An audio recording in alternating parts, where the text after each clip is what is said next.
On this week's show, Weston Tracy teaches us the lost art of pixel parkour and shows us the sights, scenes, and sprites of Savior. Nintendo announces the Indie World Showcase. Guess we're done using the word Nindies then. Anyway, speaking of indie games and awesome games in general, WayForward delivers a double dose of exciting news, and Taito gets all nostalgic on us. And finally, the Hype Zone unearths a deleted scene that you will not want to miss. Now, if we could only delete it from our memories. This is Nintendo Dual Screens, episode 112.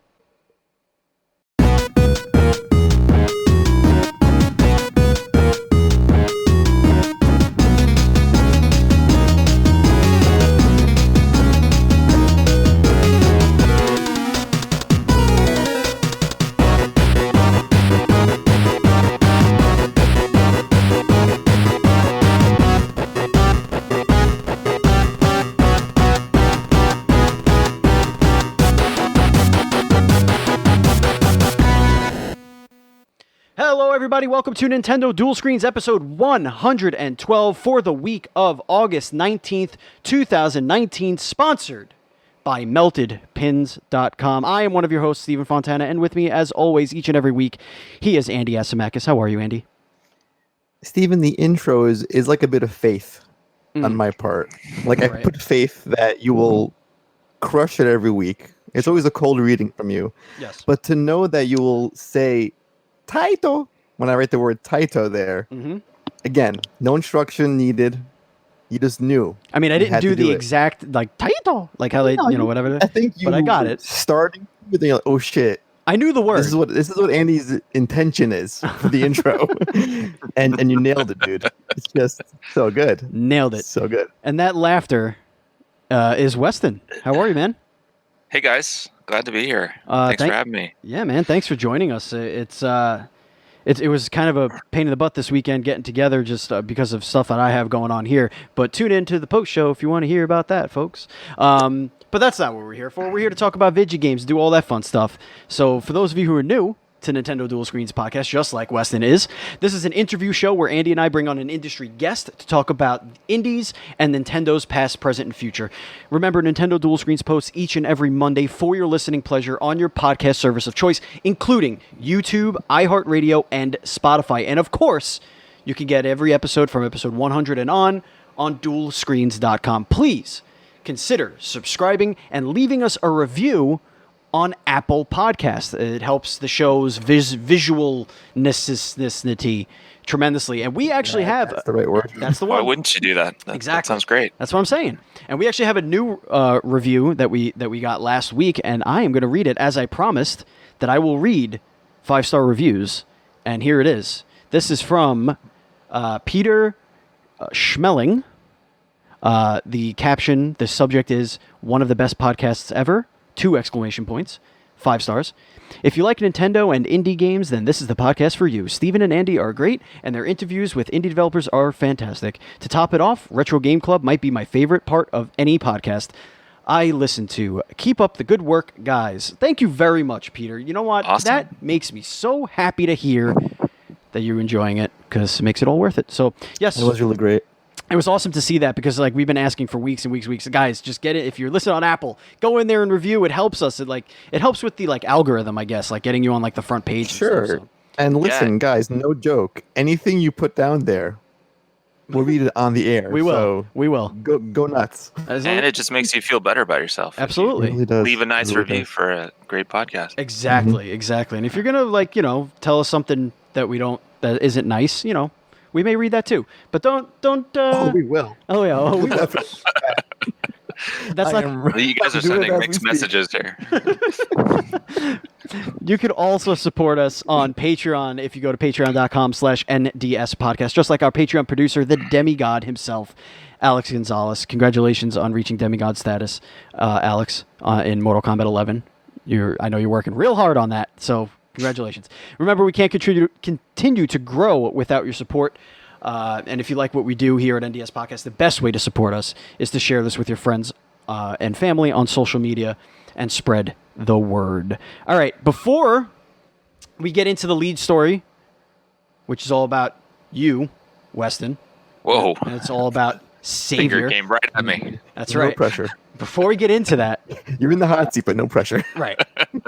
It is time for our retweet contest winner sponsored by patreon.com/NDS podcast, which you could support for as little as $1 and get an entry into our super secret VIP Discord channel where we chat with you and you chat with each other, and also indie devs that want to join us can join us. It's a great place to hang out for as little as $1.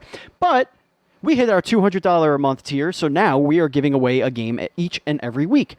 And for episode 111, we spoke about Exception in length with Will Traxler, who has a name that doesn't really. I doubt that's his real name, but whatever. Yeah, I love Still don't think name so hard. It's a great name. It's a real good name.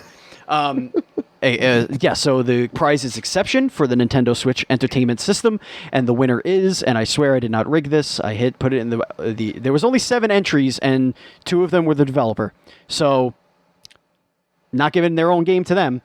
So the winner is MJ Moltari. Sorry, I put an extra M in there. MJ Moltari, friend of the show, always retweeting us, always hanging out with us, always hanging out in the Discord. A winner Congrats is you. MJ. A winner is you, Mike. Thank you for always supporting the show. It's wonderful to see that. Thank you so very much. All right, Andy. You know what time it is, my friend. Oh boy, here we go. Do you know what time it is? I know exactly what time it is. You know what time it is, don't you? Do it. Just do it. It's time for the Nindies of the Week. That's right, ladies and gentlemen. It's the Nindies of the Week. Andy, take it away. What is your Nindie of the Week? So it's not a Nindie game, but it is a classic game that I feel I had to play after all these years. I took some advice from some godly advice from a demigod, our producer Alex, and I purchased Doom 3 for the Switch. Oh God, it's still amazing. The lighting in that game really makes you want to orgasm. It's just so good. Yeah, how they got it so right back then. I felt like that game didn't get the love that it deserved. You're right, exactly. It was like kind of glossed over or something. That was on Xbox, right? Yes, this is it's the BFG edition, so it's the most complete version of the game for $10 with both DLCs and all the quality of life stuff that they added since its initial release. So yeah, if you like horror games or just really good games in general, pick up Doom 3. Brush up on that before Doom Eternal comes out on some history on the Doom franchise. Yeah, more horror than arcadey action than what the series is really known for. And as a horror fan, I appreciate that approach to the Doom franchise. Just like shit lurking behind every corner and really just intense lighting to highlight the underlying fear. The worst thing about playing that game on the Xbox was the controller. Oh yeah, well it was like playing Xbox. with it was. I mean, yeah, sure, but it was like most games. It was like playing with like a baguette, or not a baguette. Those big round piece of bread. What are they called? No, it was like playing with the Simon Says. Yeah, yes, exactly. All right. Yeah, we still haven't figured out first-person shooters and controllers yet. I don't know. I like my Apex Legends, man. I like how that controls. It feels sexy. I put the sensitivity nice and high for the aiming, but not for the turning, because I don't want to make myself vomit. But Weston, you've got it figured out. I got it. I got it figured out. Weston, are you playing any Nindies recently? I've been playing just nonstop Hollow Knight, really, and nice. And, I just went through the Messenger. Ooh. I'm not sure I think Messenger's got to be on Switch, right? Yep. That's where I play it. Yeah.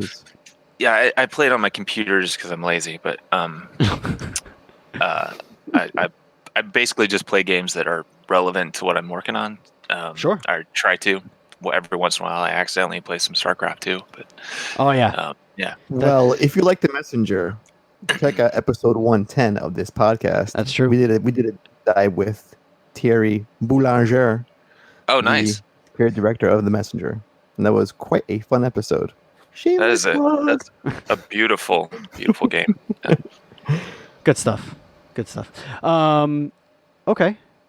Well, I have been. Don't say Apex Legends. No. I okay. I've still been playing a bunch of the same games that I've been playing, so I'm not going to just keep telling you about the same games. I do need to play some new games, so maybe this week will be the week. Although my cat being sick has put me quite in the red because those things are expensive. But whatever, we'll move on. Little side note, Steven, I also dove into Mario Maker 2. I'm sorry to hear that. Weekend. Oh no, don't be sorry. Oh my God. I had some friends come over on Friday night. That was a lot of fun. That game is really good. People are smart, and I feel dumb playing that game because I'll never be that creative ever.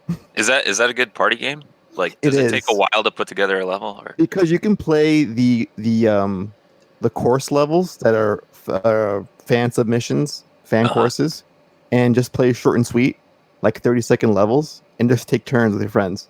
Okay. Yeah, and watch total failure. Or I do the music tag, and it's just music theme levels. So hearing like Bohemian Rhapsody or We Will Rock You or the theme to Mega Man 2 Wily Castle play out. Nice. Like Mario Paint status. It's really neat. I've been watching Nintendo Dual Screen superfan Zach, a.k.a. Buzz Killington, play Slay the Spire all the time. That's a great indie game. And I really like it. Tons of that game being played, but I've never actually played it. It's weird. Yeah, that's a problem. It's kind of weird. We'll start a new contest to have Weston get a copy of Slay the Spire just for him. So I need more things to distract me. How about this, Steven? If a developer retweets the show and they win the contest, they get to pick any game they like. Yeah, I think that'll definitely put us in good favor. I want Mother 3. Wait. You got it. You said any game, sirs. Have you heard of emulation? All right, so that's what you could be playing right now, but what could you be playing this week? It is time for the Nintendo eShop releases of the week, and we have quite a few video games coming out this week. Lots of stuff starting on Tuesday. Yu-Gi-Oh! Legacy of the Duelist, Link Evolution. I hear a lot of you anime nerds out there are really excited about that thing. I heard the Yu-Gi-Oh! Games are pretty good, actually, so... It's all about that blue-eyes dragon, all am I right? about that blue-eyes white dragon. Booyah. Yeah. I mean, we got a couple of really good ones here. We got Rad coming out. Rad is like, rad. It's snuck up on us, Andy. I know. E3 was just, no, it was PAX East. PAX East. Can you tell me about Rad? I'm not familiar with this. Sure.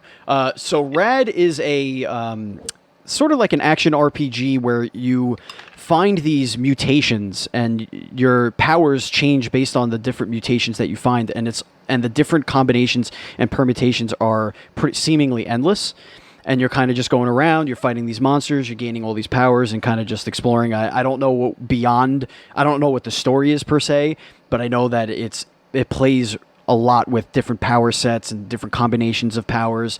Like you could walk around and mutate with a giant snake head after you kill one of the snake monsters and stuff. And like, yeah, it's a really ambitious title and also, Weston, it's a Double Fine game, right, so yeah. Oh, okay. The bar is set pretty high as it is. Yeah, enough said. Exactly. Yeah, Double Fine before the purchase by Microsoft, right? Was that Double Fine? Yeah, right. Yes. Yeah. Yeah. And then the obvious game of the week, Truck Racing Championship is coming. Come on now. Truck Racing Championship. Now, if you're into truck racing and have $40, that's the game for you. We have, yeah, exactly. Invert is coming. Onanaki is coming, and that's $50. Don't know what that is. Andy, if you want to open that up and let me know. Oh no, that was in I think one of the Nindy showcases. Yeah, I think you're right. I think it's one of those. I think it's actually an RPG. Let me take. If it's what I think it is, let me scroll for a hot second. Yeah. I think it's the next. I think it's. Wait a minute. Hold on. I'll know by the name. Yes, it's the next game by I Am Setsuna and Lost Sphere. Those guys. Oh, yes. Okay. Oh, that's a big one, too. Okay, look at this week is silly. Lines Infinite, Mr. Blaster, Sega Ages, Puyo Puyo, Everdark Tower. That looks cute. That looks like an Andy game. Path of Sin, Greed. I guess there's going to be 7 in that series. What else we got? Sega Ages, Space Harrier, Milkmaid of the Milky Way. For $6. Space Harrier? Space Harrier is re-releasing? Yes. What's happening? Yep. Yeah. It's Sega Ages, man. They keep putting out all these Sega games. Nice. Invisigun. Oh, that's the one to watch. Invisigun Reloaded. That's a great game. I played that game many, many years ago. I remember this one. It's a 4-player deathmatch where you're invisible on the map, but when you shoot, you show your location. So that's a lot of fun. And if you walk like over a puddle of water, you make little footsteps. So yeah, it's really neat. I'm glad it's coming out to Switch. Gargamoth is coming out as well. That looks like a fun little indie title. And then we have to go to our UK correspondent, Nigel. Nigel, take it away. Oi! You can play Snooker 19! Thank you. Thank you very much. Nigel and Steven, just so you know, Snooker 19 was our game of the year. We announced it. That's true. Last year's most anticipated games 2019. Snooker 19 is what finally an honor. here. Yep. Really fought hard for that one. Rounding out the week is Plunge. And that is $8. And I'm curious to see, because I like that art a little bit, that little neon hand-drawn silliness. Ooh, what do we got here? That's a great name. We got ourselves like, okay.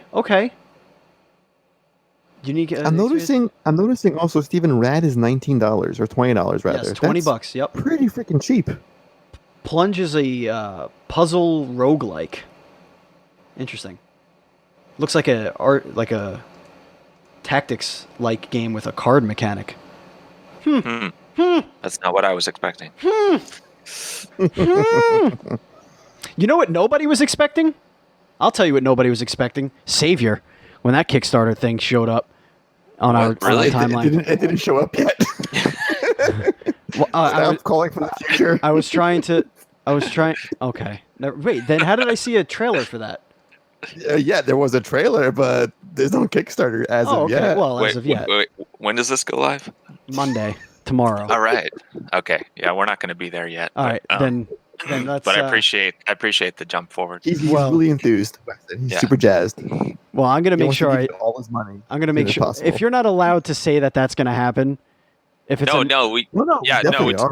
to happen. Okay, all right, good. Entirely so I don't have exactly. to. I don't have to timestamp it. Good, because Streamlabs OBS sucks at giving me timestamps, so that's okay. We don't have to timestamp it, folks. But pretty soon you're gonna have a Kickstarter for this game, Savior, which you could put in the YouTube machine and see the trailer that got us all hot and bothered, and on the computer to say, "Hey." Oh, I was wet long before the trailer. By the by. That was my whole goal. Right there. That was the goal. So yeah, why don't you tell us what the goal is, Weston? Tell us what is Savior? What's it all about?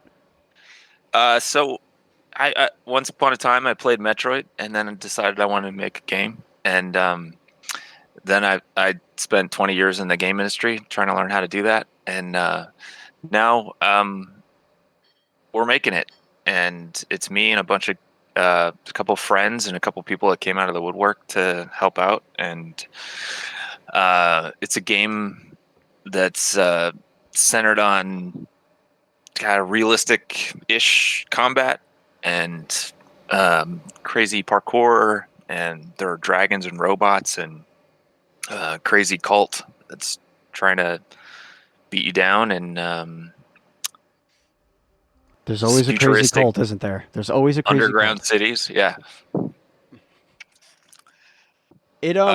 When I saw the trailer, I got these Prince of Persia vibes from it, like the way that it animates and moves around and like that. I thought that was like the first thing that kind of stood out to me. But I mean, the combat looks really cool, like really like almost like you're dueling and I don't know, it looks really cool. Dive into that a little bit. Whenever I've played games with melee combat, I've always been a little frustrated because you swing your weapon and there's like a particle effect or a flash or something, and then the other guy gets hit, your opponent gets hit, but there isn't. I've always wanted that real connection between where the blow lands and how it is interpreted by your opponent. Like if you swing high, you should get hit high, and I've always wanted blocking and dodging, and so I mean, some of the characters are like moving individual body parts to like get out of the way. It's not like this generic dodge or whatever. Like I saw, like when you're swiping the leg, he kind of lifts his leg up to kind of avoid the hit there. That's really cool.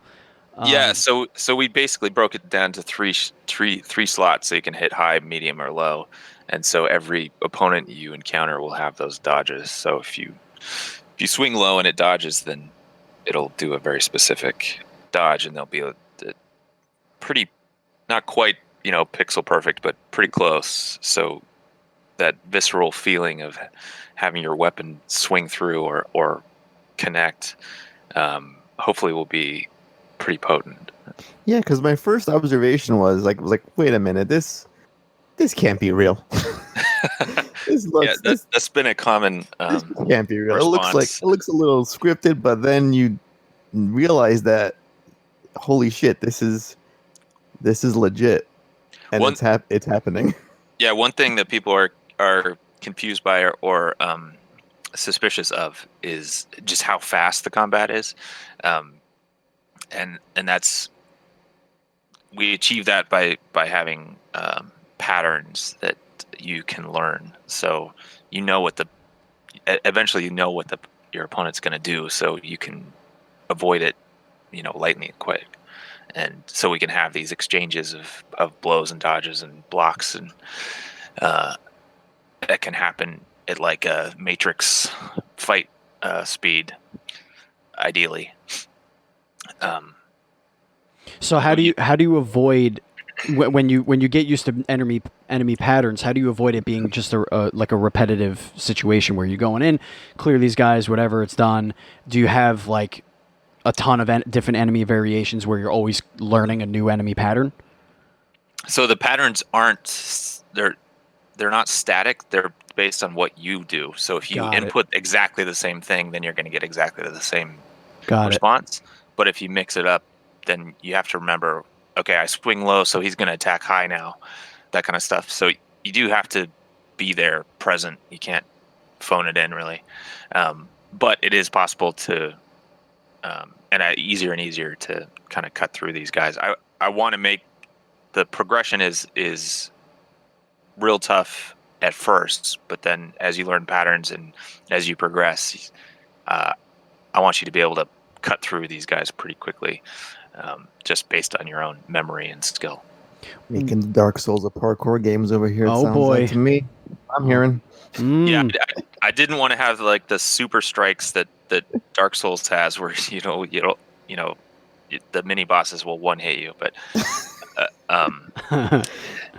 you can get knocked down over time if you're not paying attention. Right. Now, of course, for those who know the show and know what I love the most, what my main thing was the artwork for this game. I had first stumbled across this game on a Reddit post, I think a little over a year ago, I want to say.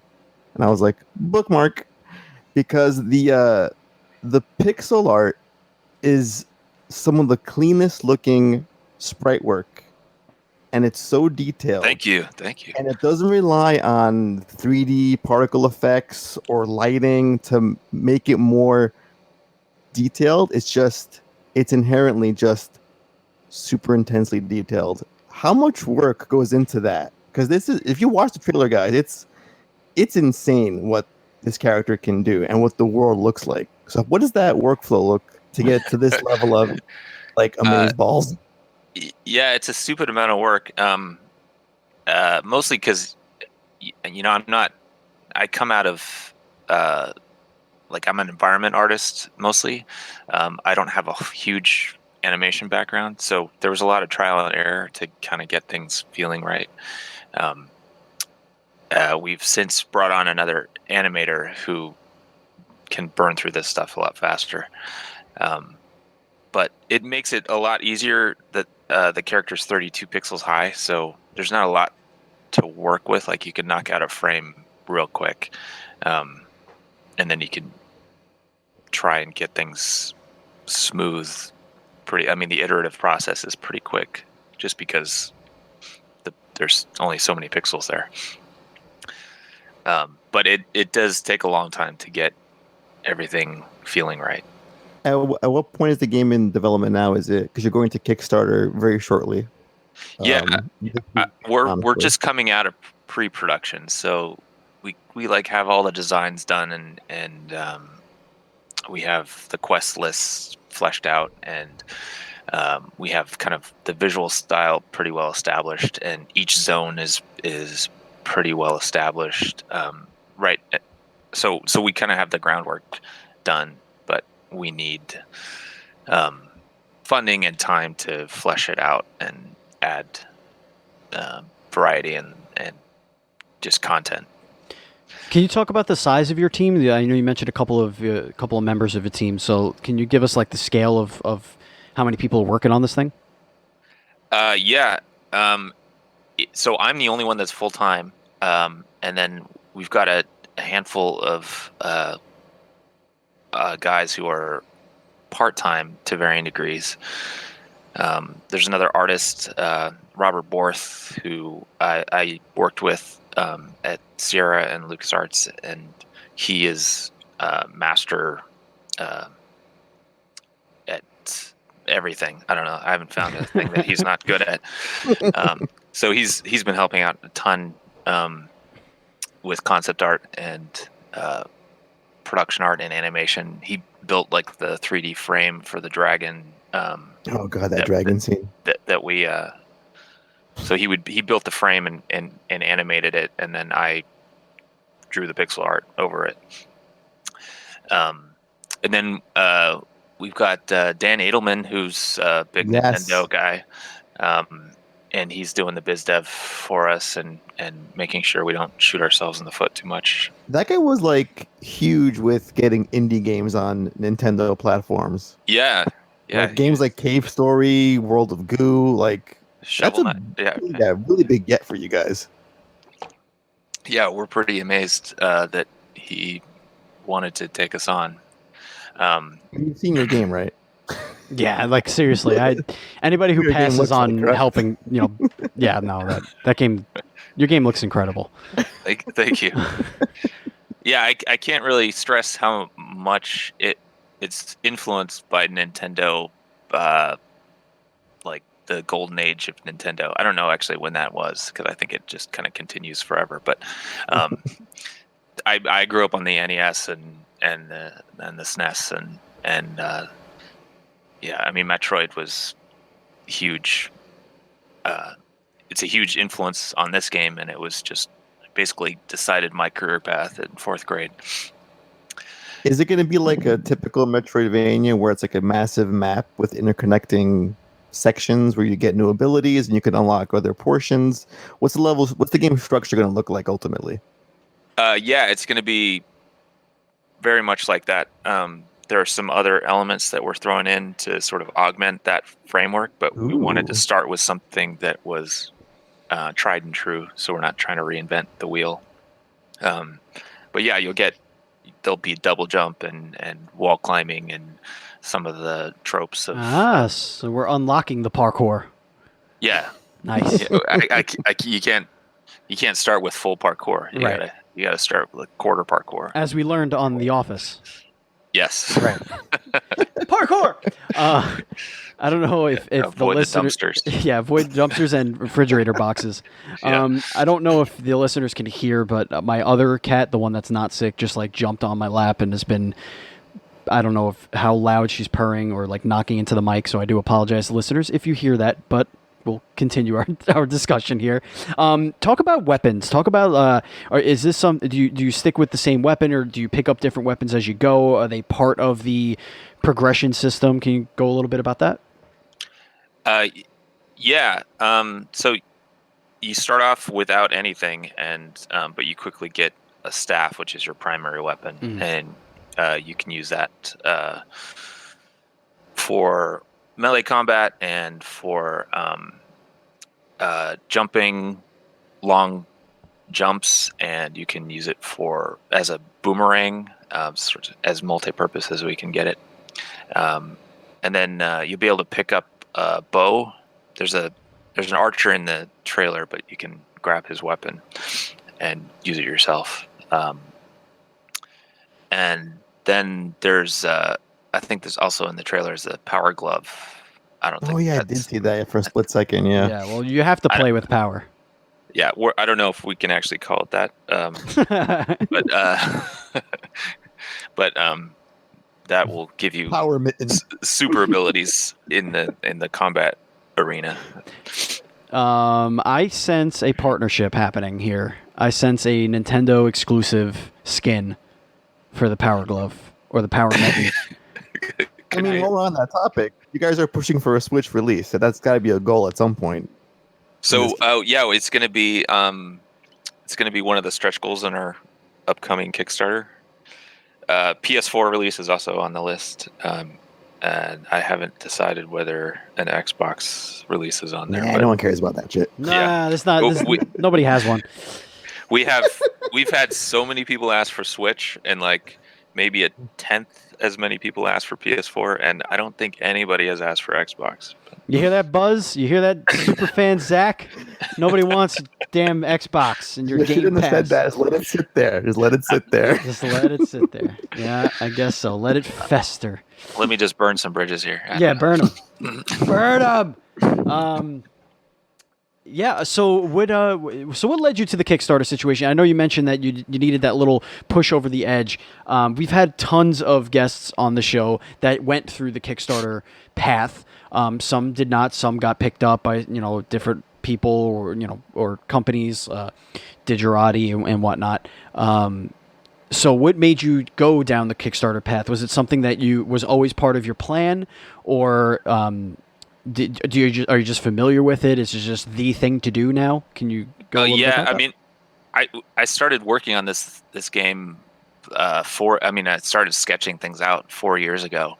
So Kickstarter was a little bit more of a novelty back then. And I think bigger games, I don't remember when Hyper Light Drifter really knocked it out of the park, but I remember seeing them getting $650,000 or something and thinking, wow, that you could actually fund a full game here.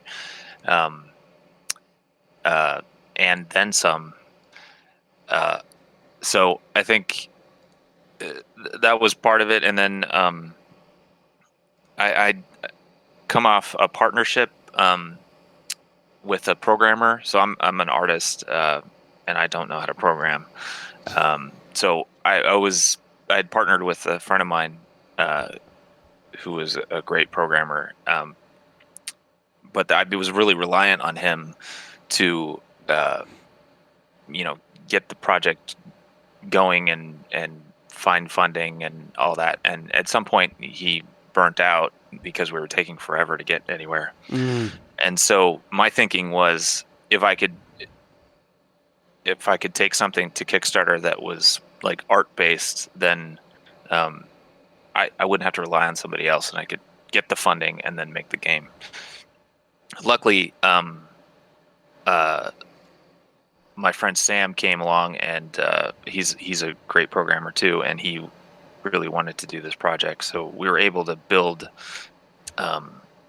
out the combat and movement stuff before we went to Kickstarter. But the initial idea was I can rely on myself to finish the art for it and build out a compelling campaign on Kickstarter to find funding so I could hire a programmer. Are we going to have a dragon friend? Yes. Andy, we're going to have a dragon friend. Oh my God. I mean, I cannot get more wrecked than I am right now. Just saying. It sounded like you said wrecked, and I was like, yeah, I guess. And then I got it, and I'm like, oh, yeah, well, yeah, that's low-hanging fruit there, Andy. Low-hanging fruit. So what else you want to tell the people about Savior? What else can we tell them before we move on to our new Nintendo news report? Can I gush a little bit more about my team? Yes, absolutely. You can. This is your platform. That's like an awesome pedigree. So gush away. Yeah. So Sam Yakmanoff has been working with me from the beginning. He's the coder behind it, and we built this thing in Lua, and then he's ported over to Unity, and he's just been doing a ton of work, and he's got a wife and 2 kids, and he's just putting all his free time into this. So I couldn't have done this without him, and it's been incredible to just see it come together. And then we had another programmer come on who his day job is working for the DoD, so he's been a great help in like figuring out project management, and he's taken on a lot of the movement code. And then our sound guy is crazy. Aren't they all? David Hughes. If you look up his IMDb, he was the sound designer on Black Panther, and did Civil War, and he's been around forever. He's worked on like tons of Marvel movies, and he worked on like Minority Report and Fight Club, and he's been working at Skywalker Sound forever. So I'm incredibly happy to have him on board. We want to do like our. Sorry, go ahead. There's a DoD guy on your team. Yeah, there's some guy that works in MCU movies. Yeah. Wow. I don't know how this happened, but it's kind of nuts. Interesting. How do you assemble a team like this? Well, David is local. He lives in Portland, and he actually worked with us on my first game, Metal Drift. That's making no money on Steam right now, and so he had worked on a number of incredible movies back then, but he's just added to his list since then. So he's been doing movies forever, and he wanted to get into games, and he wanted to work with somebody local. So luckily, there are not a whole lot of Portland game companies. I'm just gonna buy a copy of Metal Drift right now, by the way. Yeah, it's a multiplayer only game, and there's nobody that plays it, so that makes it kind of difficult. But I think it's a good game if you can find people to play with. Awesome, man. You sound like you got yourself a team that's going to get you to the promised land. Hopefully, when the Kickstarter launches, everything goes swimmingly, and we'll be playing this on our Nintendo Switch before we know it. I want to say one last thing, Steven, before we move on from the Savior. Go ahead. Weston, how can we make it so we are the first ones to back this project? How can that be a thing we do? I want to be the first one in there. Have money earmarked aside. I want to throw it all at you guys. I want to be the first one. The first one in there. Okay. That's awesome. I can let you know when I find out. I can let you know exactly when it's going to go live. Yes. I should really have that information for you right now, but I don't. We just got our. Yeah, I mean we're at the point where we can push the button to make it go live. I just need to synchronize with Dan and get things. Will you let us know? Organized. Yeah, I totally will. It's happening. That's great. I appreciate it. Excellent. Can I ask you guys a question about Kickstarter? Yeah, sure. I imagine you guys back a number of projects. We back a lot of stuff because we're insane. We don't like having money in our pockets. We like being broke. Cool. What are some of what kind of backer rewards do you appreciate? Like, what's the thing that really motivates you? I love exclusive like weapons you can get. Like here's a backer only sword or a backer only skin or something that kind of signifies like you're in this select group that gets something a little bit special, but doesn't like break the game or give you an edge, so to speak. I think those kinds of things I kind of go for. Okay. I like soundtracks. Oh yeah, of course. Love a good soundtrack.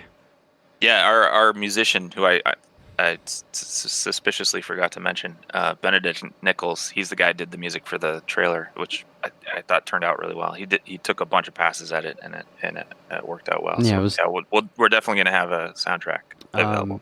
Yeah, and I like behind the scenes stuff. I like seeing like art books, like the concept art. Yeah, concept art things. Yeah, I like that kind of stuff too. Cool. Yeah, that's on the list. But I think fun in-game things that really incentivize people, those go a long way. Awesome. Yeah, for sure. All right, Andy, it's time. It's time to get into the Nintendo news report, and we have a few things to talk about here, including is the SNES Online incoming, Andy? Question mark? Oh, it's overdue. I think it's happening finally. Well, this one comes from The Verge. Nintendo hints at SNES games on Switch with FCC filing. The Nintendo Switch SNES controller was spotted in an FCC filing.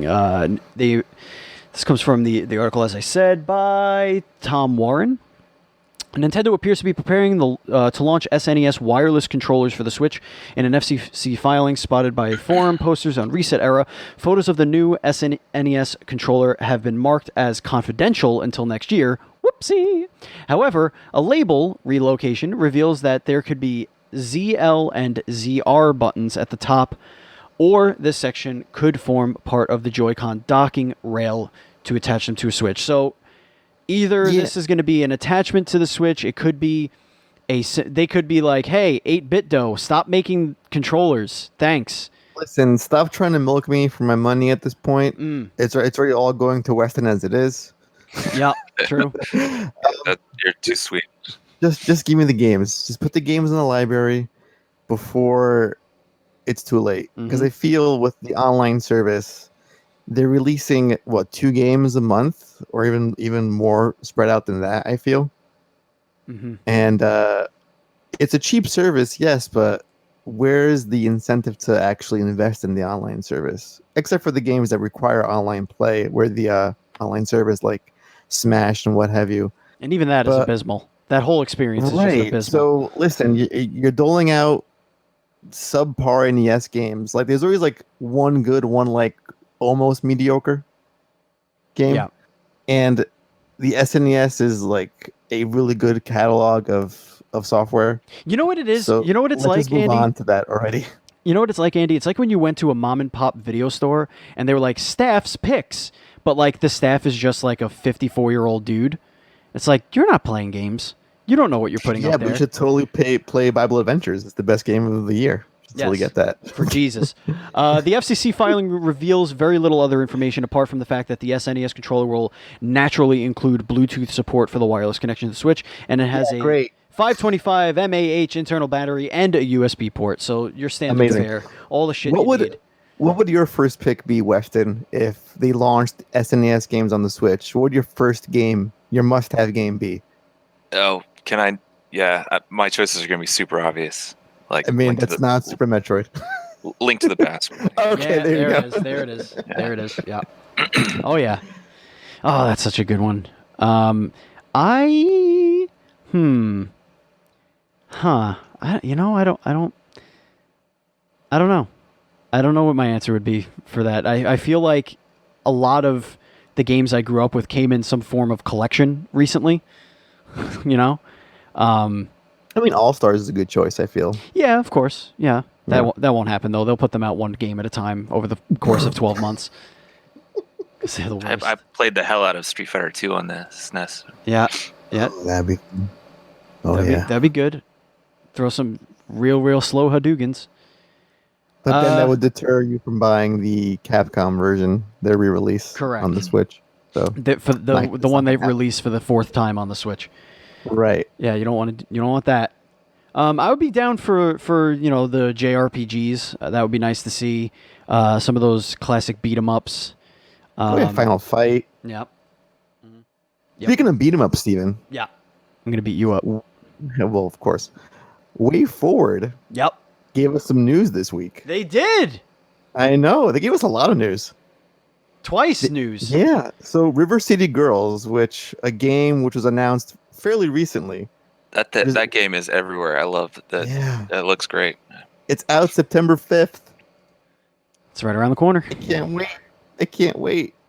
But they also announced a new game, a Switch exclusive, called Vitamin Connection, which is described as a bacteria-busting game for 1 or 2. Fill your prescription for this fun in this unique cooperative bacteria-busting experience. You got to connect those vitamins. Is it like a Dr. Mario sort of situation? I don't know, but it has uniquely innovative Joy-Con controls and HD Rumble. You play as Vita Boy and Mina Girl. Uh-huh. Mm-hmm. Sign me up. Okay, WayForward, you did it.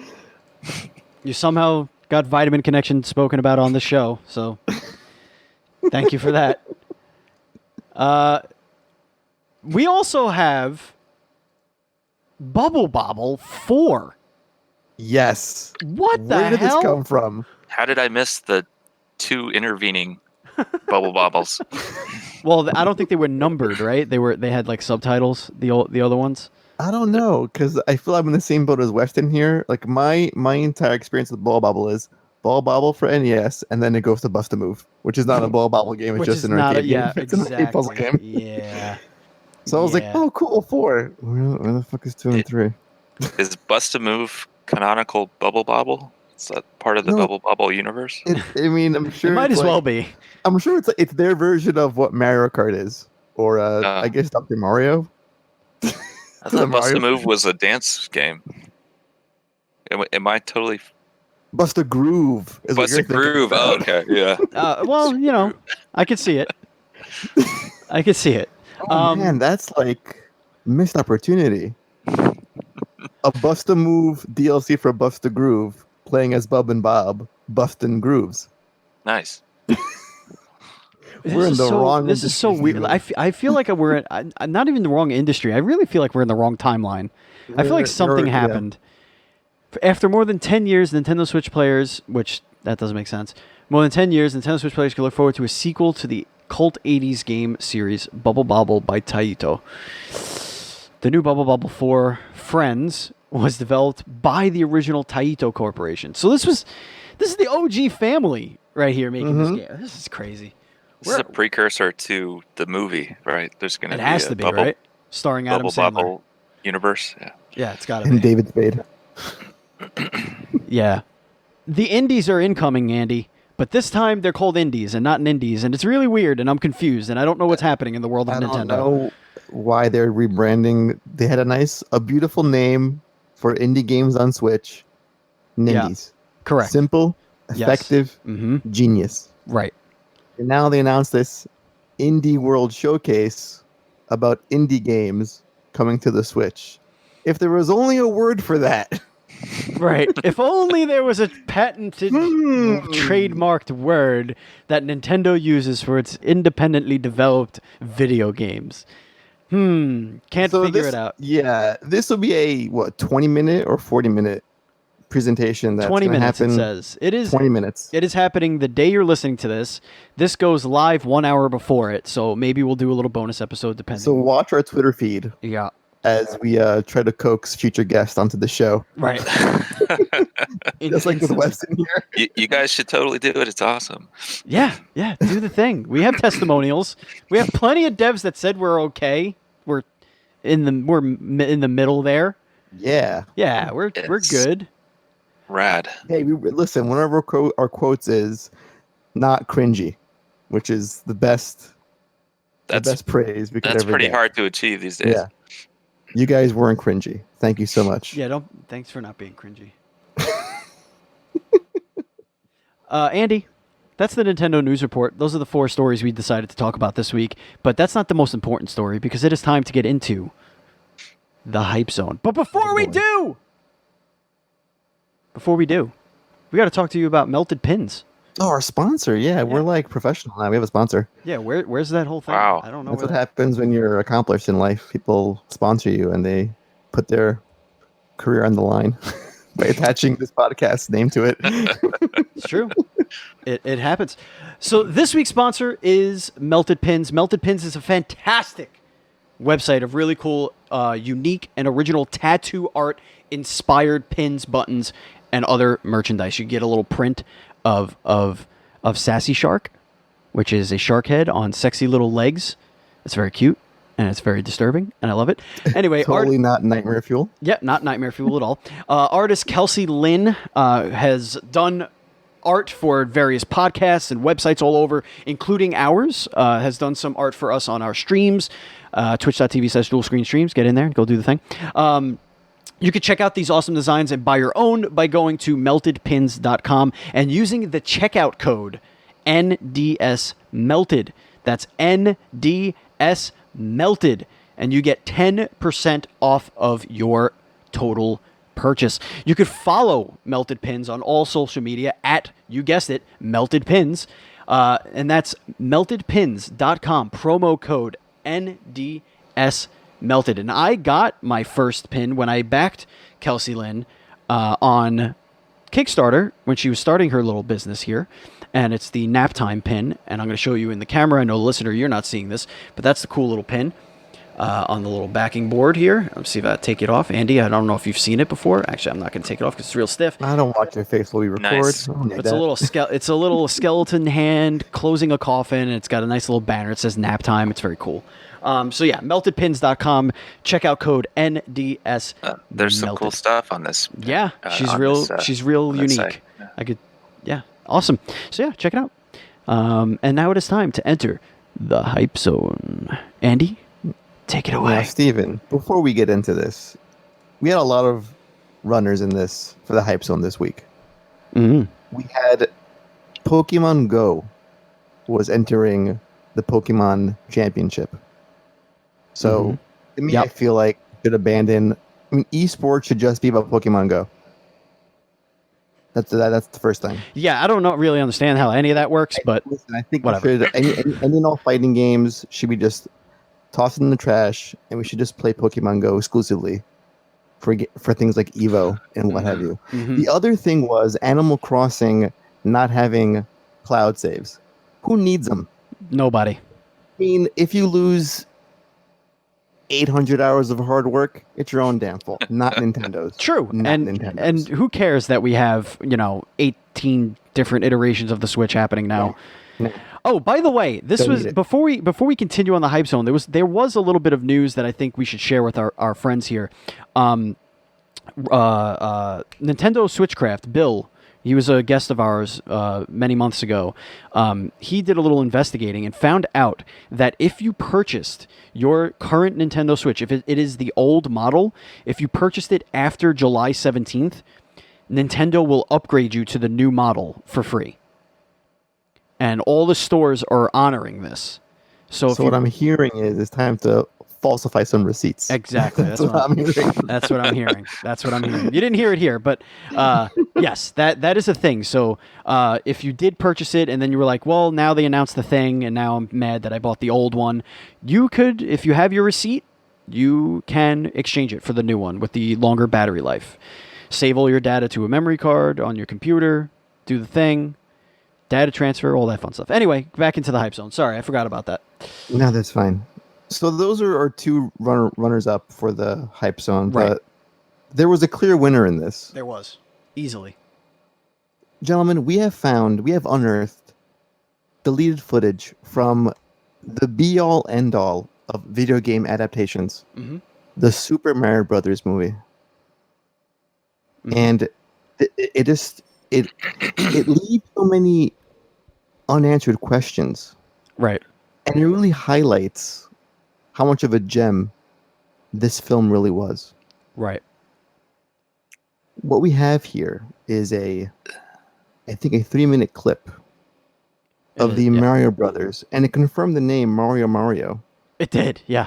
Is his full name, by the by.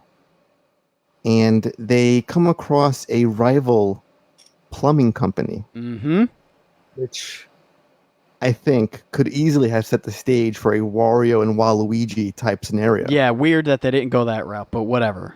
They should have. Wait, so there's going to be a new movie? No. Well, no. Yes, but no. I mean, they're making an animated. Yes, but no. It's what could have been. This is lost footage from the 1993 Super Mario Brothers movie, starring John Leguizamo. The height of Dennis Hopper's career. And Dennis Hopper, R.I.P. And also Bob Haskins, R.I.P. Bob Haskins, yeah. Yeah, also R.I.P. He gave up acting after that. Yeah, I don't know how they got him to do this movie. Period after that. Yeah, he just gave up everything. Yeah, so the scene goes on to, and it should have been the tagline of the movie. They the tagline of the movie should have been one of the best lines in this deleted scene, which is, "Nobody touches my tools." As only Mario could say. And also to let you guys know about your new favorite website, smbmovie.com, which catalogs this cinematic masterpiece in all its glory. So check it out. Oh, that's something I need to look at now. Oh boy. Okay. There's a guest editorial, Super Mario Bros. Versus Dick Tracy. Spoiler alert, Dick Tracy's way better. It's not great, but it is way better. The only Tracy I like is Weston Tracy. Oh, hi-oh! That was right there. All right, you festering heap of parrot droppings. Let's get out of the hype zone and let's get into the Retro Game Club. Folks, before we get into the Retro Game Club, we did a bonus show that we released on Friday. And we spoke about all sorts of classic Nintendo games and the history of Nintendo. We had Brett Weiss, who's the writer, author of the SNES Omnibus Volumes 1 and 2, the 100 Greatest Console Video Games from 1977 to 87, Classic Home Video Game Series. He did several of those, 72 to 84, 85 to 88, 89 to 90, all sorts of video game history. And we did a whole hour with Brett, and you should go check it out. It is in our normal feed. It's just the most recent bonus stage 0-6. So we just want to let you know, because now we're getting into the Retro Game Club, which is going to be a fun little game that I don't even know if Weston, I don't even know if you're prepared for this, but it's okay, because you and Andy are going to work as a team this week. You're doing the thing. I need a jacket or no shoes? Well, you need to get comfortable, and you need to put your thinking cap on, and you need to get Steve and Blue from Blue's Clues to sit next to you, because this is how the game works. I'm going to give you 10 clues one by one.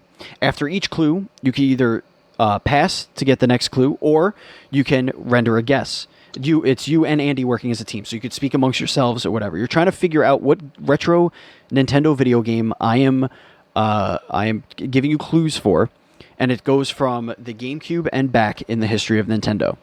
Okay? This is going to be a disaster. It could very well be. It always is. But that's the best part. Okay. Yeah, it always is. Don't. Now, just to put your mind at ease, Weston, I am in the lead by 9 points. He is. So if we get a big old goose egg on this and fail miserably, we're still winning. And you'd still be winning by 2 weeks. Okay. I'm a fan of goose eggs, so let's go. Indeed. Let's go. This video game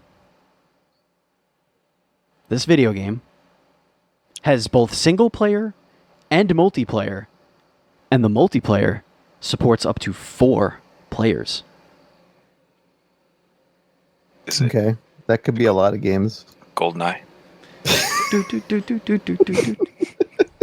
GoldenEye. That's it. Okay, he's guessing, and that is. By the way, you only get 3 total guesses. Okay. Between the two of you, you get 3 guesses. If you want to ask a yes or no question, you can do so, but you forfeit one of your guesses. All right. I think we should go to the next clue, because it is it's not GoldenEye. I appreciate your energy, Weston. I like your heads at. But I think we could go on to the next clue. This game's game ranking score, which is an aggregate for those of you who don't know, sits at an 82% and was reviewed fairly favorably. Okay. That still tells me.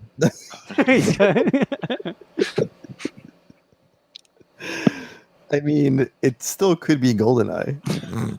I think that would have ranked higher than 82, though. I'm not going to lie. That seems like it could be higher. All right. I still know nothing about this game. Mm-hmm. Other than it's maybe GoldenEye. Yeah. Okay. Nope. Okay. What was the first clue again? Single player, multiplayer, up to 4 players. Yeah. How many people did Mario Kart allow? Probably. Mario Kart probably did better than 82. No, that was a previous game on this segment, so it can't be Mario Kart. Okay.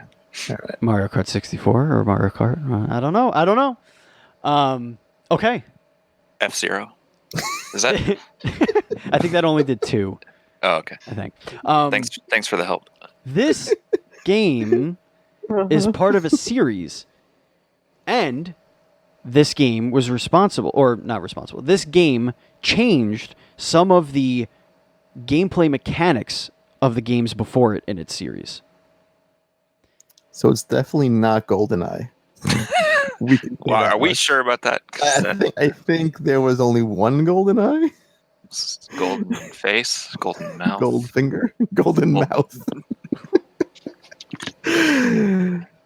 golden ass.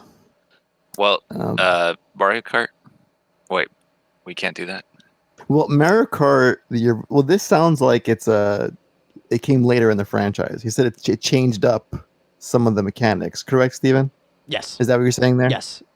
Okay, so this sequel to an established franchise that was fairly well reviewed with up to 4 players. Could be a part 2. Could be a part. I feel it was like a part 3 or a part 4 because maybe the first 2 came along and then this one like dramatically changed things up. I don't know, but still, I got nothing. Me neither. It could be anything at this point. Yeah, go next clue, Steven. Mm-hmm. This game was released in 1999 for the Nintendo 64 Entertainment System. What? Okay, that's very specific.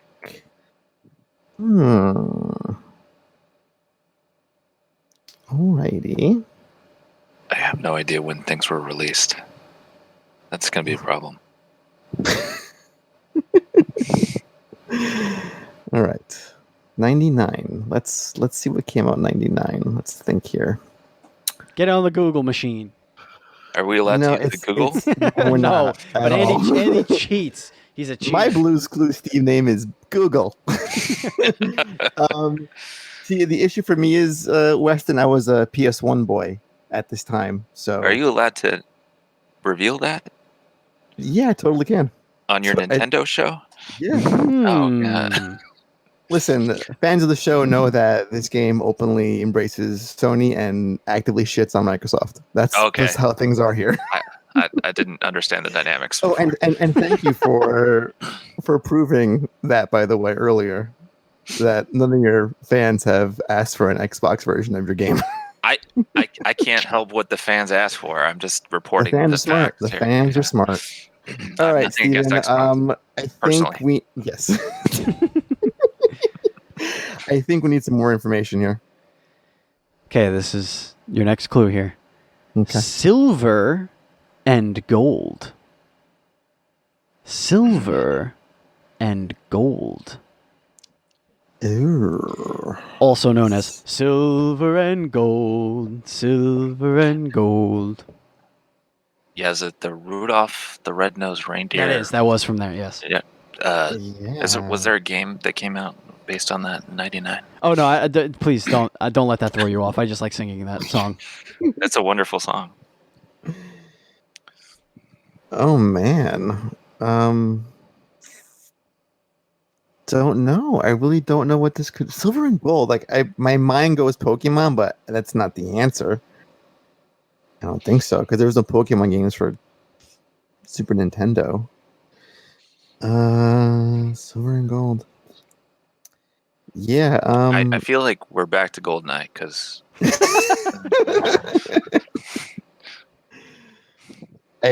Okay, Steven, go. Next clue. I need some more information here. This game was published, but not developed by Nintendo.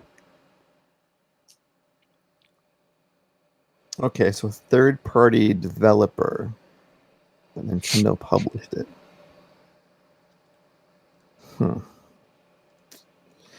I'm still trying to get a sense of lots of people screaming at their screens right now. There are 2 developers for this game, and one of them has extensive experience with this series. That's an extra little bonus part of that clue. Because the issue is with a lot of these clues, Weston, is I have no idea how the game even plays. I don't know if it's is it an FPS? Is it a party game? Is it a platformer? Oh, well, the clues get easier as we go, so. Right, but it's just so. What clue are we on now? 5. Okay. And how many? We get 10? Yeah. And this is for 6 points if you get it here. Oh, our points go down. Okay, gotcha. Mm-hmm. Okay. I think we're in a good place. Let's go to the next clue. All right. Maybe we'll get some gameplay facts This game, at some point. this game is a puzzle game. Puzzle game. Boom, boom, boom, boom, boom, boom, Puzzle game. Puzzle game. boom, boom, boom, boom. It's a four player. It's up to 4 player. Oh, can you? Okay, no, wait. That's a dumb question. Yeah, can you sing the theme song again? Maybe I have sung the theme song in this episode of Nintendo Dual Screens. You never know. Blah, blah, blah, blah, blah. Wow, dang. I'm trying to think what puzzle games. Yeah. On the N64 specifically. I'm trying to think of puzzle game franchises like. Right, the Nintendo published. Though. What are those? That's like up to 4 players. Yeah, I mean Bomberman. Is that a puzzle game? Not really. It's more like a. Trying to think. What counts as a puzzle game? I don't know. Puzzles. Puzzles? I don't know. If I open that door behind me, there's a Paw Patrol puzzle that my son did in the middle of the friggin' walkway. I just left it there. Published by Nintendo.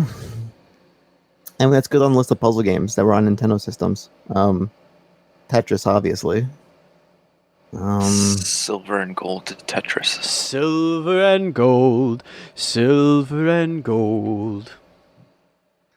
4-player Tetris would be chaos, I think. I guess you haven't tried Tetris 99 yet? I guess not. Wait. Good Tetris Lord. 99 came out in 99? No, it came out this year, and it was insanity. It's Tetris Battle Royale. Wow. Yeah. You're a Tetris piece and you get dropped out of a plane onto an island? Exactly. Right. See, you're getting it. I'm going to ask a question here. All right, ask a yes or no question. I'm asking a yes or no question. Ask a yes or no question. Go ahead, ask me what. Is the word Tetris in this game's title? Well, yes it is. Yes, it is. Okay, Wow. okay. Now, shit. It's definitely not Tetris 64. That seems way too obvious. This is gonna suck because I don't know. I'm not well versed on Tetris because I'm really bad at it, like most things in life. Mm-hmm. Just knowing that it's a Tetris game doesn't count. No, it doesn't count at all. I mean, listen, hold on, hold your horses there, Weston.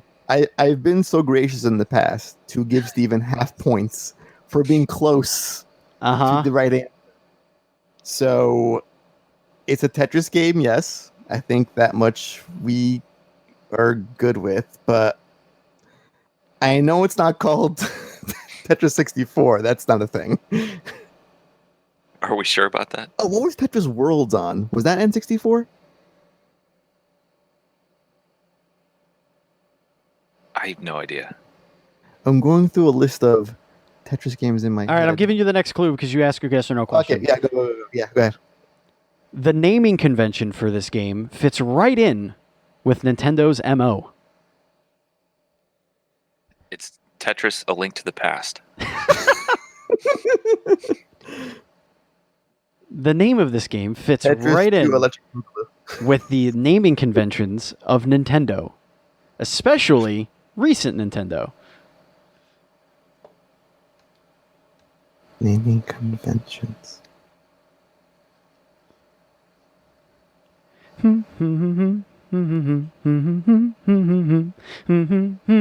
a minute. when was the last time Nintendo threw in a console name with a title? I mean, Wii Sports and all that crap. Yeah, I get that. 1, 2 Switch. Is it Tetris Wii? It's not. It's an N64 we know game. it's an N64 game.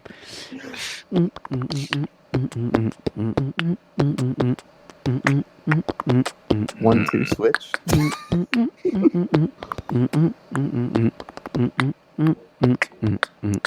It's not called Super Tetris. Ooh, I like Is that a thing? But You it wanna would. go with Super It wouldn't Tetris? be on. They couldn't call it Super Tetris if it's not on the Super Nintendo, right? Console. Oh, it's got to be Tetris 64. Console or handheld naming conventions. Think, Andy. Think. Wait, Think. you said Mario games? No. I said console or handheld. No, but you said before consoles. that.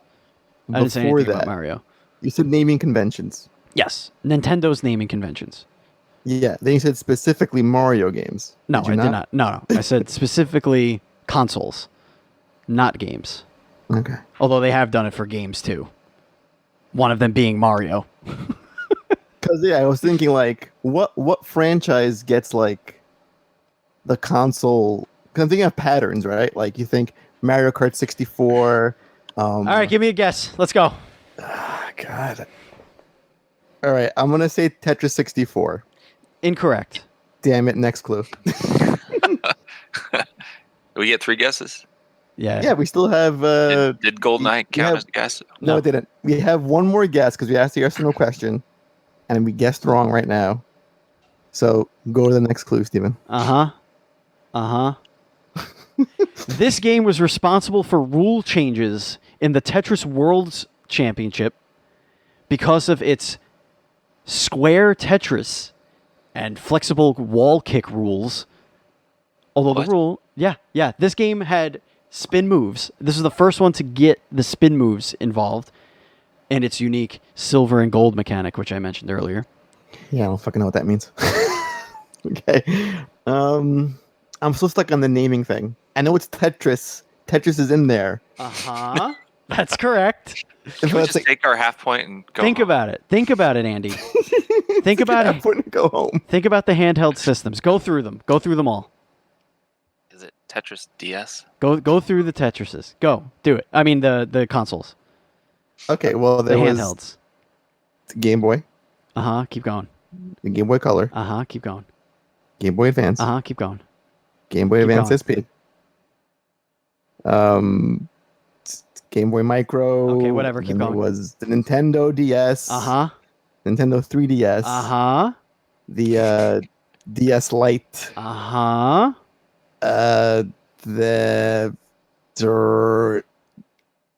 I'm thinking, what am I missing? If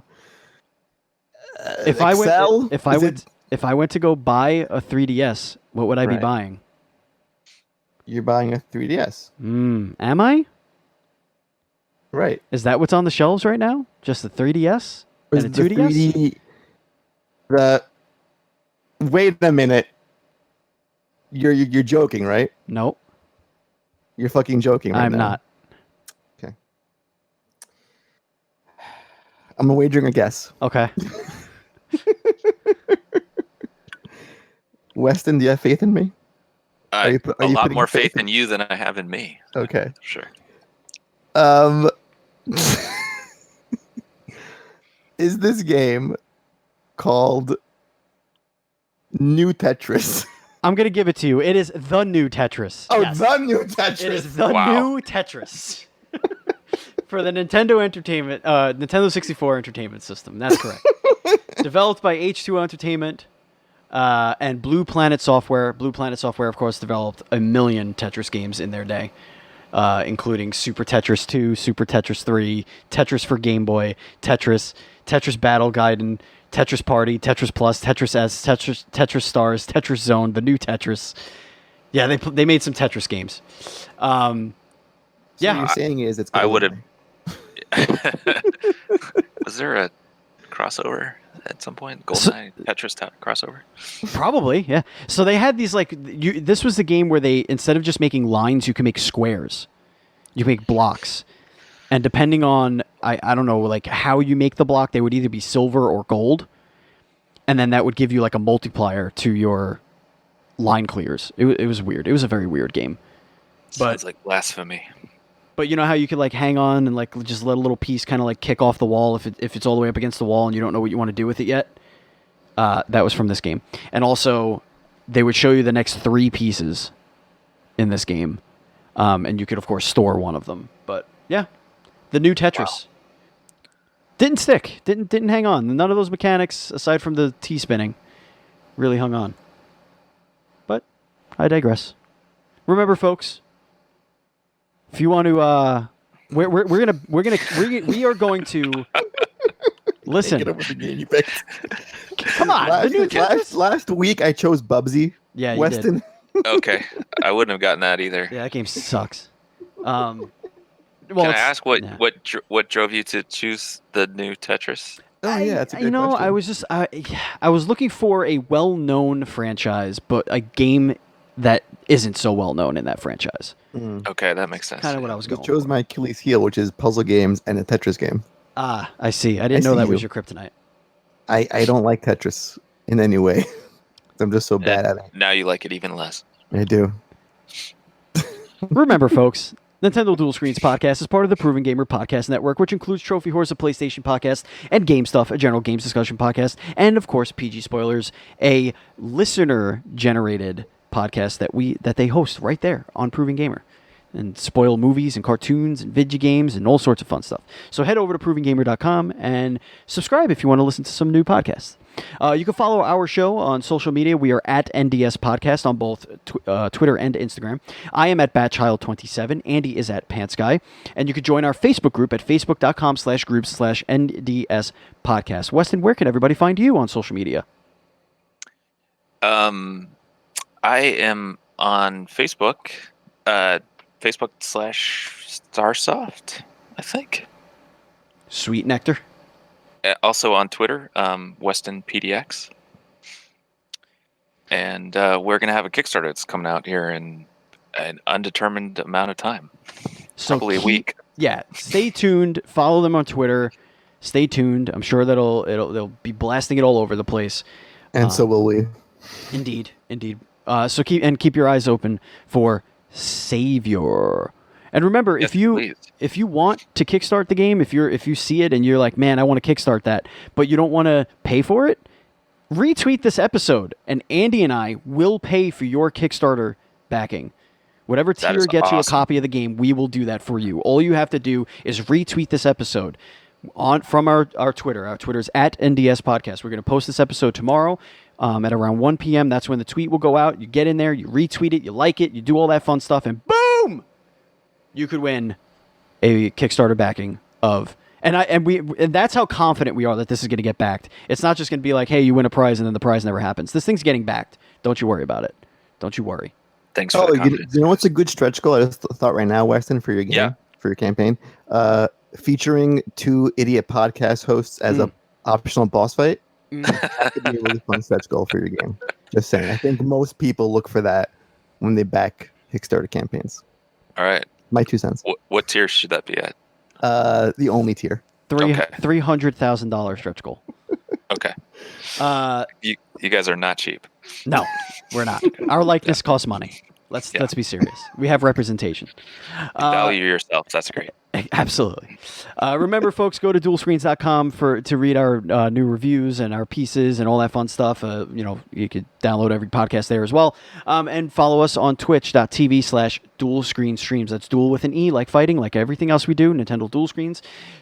Twitch.tv/Nintendo Dual Screens. Thank you so much to our contributors, Zazu Pitts of Sourdough Productions, for our theme song. Thank you, Matt Murray of Game Stuff Podcast, who I don't know if he's been on in a while, but thank you very much for our overlays for Twitch. Thank you, Dan Colon of Dinosaur Machines and Hit Buttons, for our Nintendo Dual Screens logo. Thank you, Andrew Douglas, for all of our podcast art. And you could follow him on social media at Angimoto, ANGIMOTO.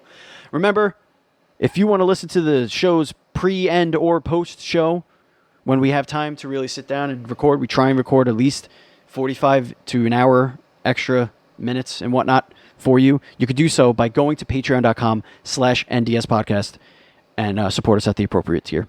Andy, is there anything you want to Yes. tell the kids before we go?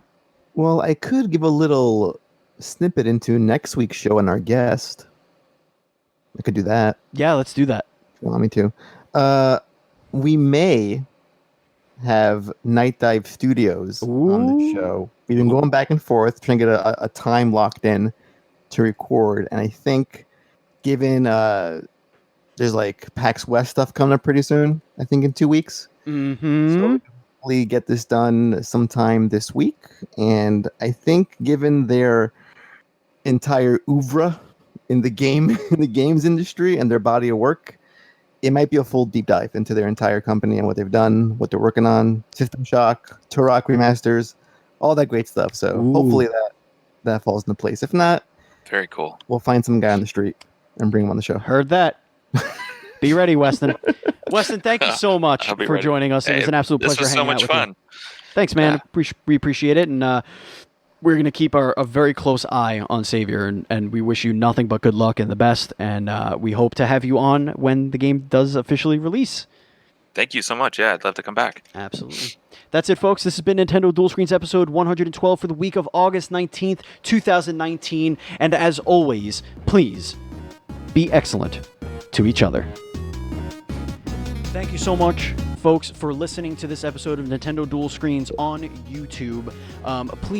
Please consider hitting that subscribe button and hitting that notification button so that you can get notified for each and every episode that we post on here if this is your place for watching or listening to podcasts. We do appreciate it, and as always, please be excellent to each other.